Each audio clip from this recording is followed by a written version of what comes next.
ये है talks news network और आप देख रहे हैं पॉलिटॉक्स, राजनीति का कच्चा चिट्ठा। प्रदेश में कोरोना से बिगड़ते हालातों पर काबू पाने के लिए मुख्यमंत्री अशोक गहलोत लगातार कोरोना प्रबंध के कार्यों की खुद मॉनिटरिंग कर रहे हैं, जबकि सीएम अशोक गहलोत खुद कोरोना संक्रमित है।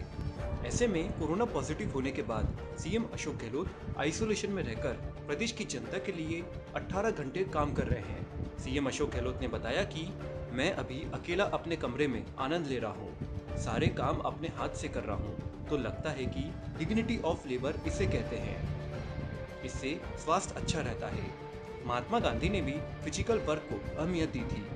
और मैं अभी आनंद ले रहा हूँ अपने रूम के अंदर, जब मैं देख रहा हूँ कि हर काम मैं अपने हाथ से कर रहा हूँ अकेला, तो मुझे लगता है कि डिग्निटी लेबर इसे कहते हैं और इससे स्वास्थ्य अच्छा भी रहता है। बता दें, सीएम अशोक गहलोत सोमवार को इंटक के स्थापना दिवस पर वर्चुअल समारोह में बोल रहे थे। मुख्यमंत्री अशोक गहलोत ने एक किस्सा याद करते हुए बताया कि मुझे कोई जमाने में जो एक्टर गोविंदा है उसने कहा था, एक बार देवानंद साहब को उससे पूछा कि आपके स्वास्थ्य का राज क्या है, तो वो उनके घर बैठे हुए थे।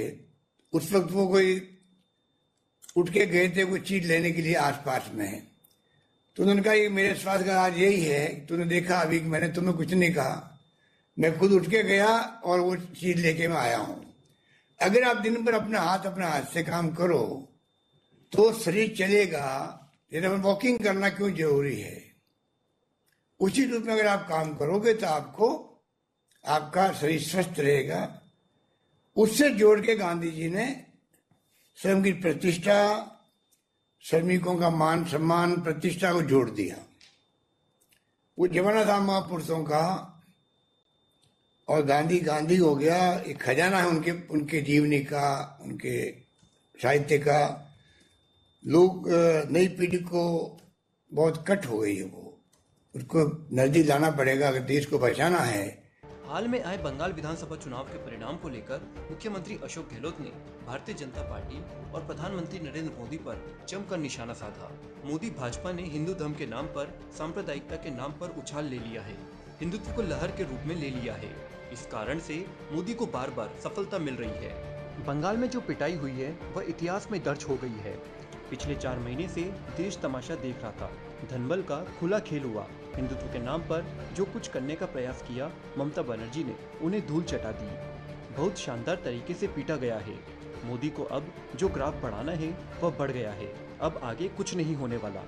और कांग्रेस की भूमिका बड़ी होनी चाहिए, इंटर की भूमिका बड़ी होनी चाहिए, तब जाकर के इस देश को बचा पाएंगे। वरना जो शक्तियां नाम हिंदू धर्म के नाम पर, सांप्रदायिकता के नाम पर उछाल ले लिया उन्होंने, जिस रूप में हिंदुत्व को एक लहर के रूप में बना दिया कि लोग समझने के तैयार ही नहीं है।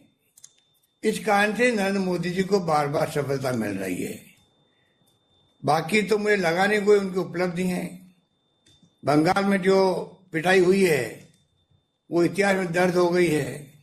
किस रूप में तमाशा पिछले 4 महीने से देश देख रहा था। 4 महीने से कि धनबल के आधार पर कुछ भी कर सकते हैं। बोंडा प्रदर्शन होगा, उसका भी हिंदुत्व के नाम पे भी जो कुछ करना था उन्होंने कर लिया। थोड़ी सफलता उनको मिल गई, परंतु आखिर में ममता बनर्जी ने उनको धूल चटा दी। और जैसे राहुल गांधी ने कल कहा, बहुत शानदार तरीके से बीजेपी को पीटा गया है। तो मैं समझता हूं कि अब ग्राफ जो है वो बढ़ना था, वो बढ़ गया है। अब का कोरोना की बात हो, वैक्सीनेशन की बात हो, बंगाल की बात हो, लोग समझ गए हैं कि वास्तव में देश में हो क्या रहा है।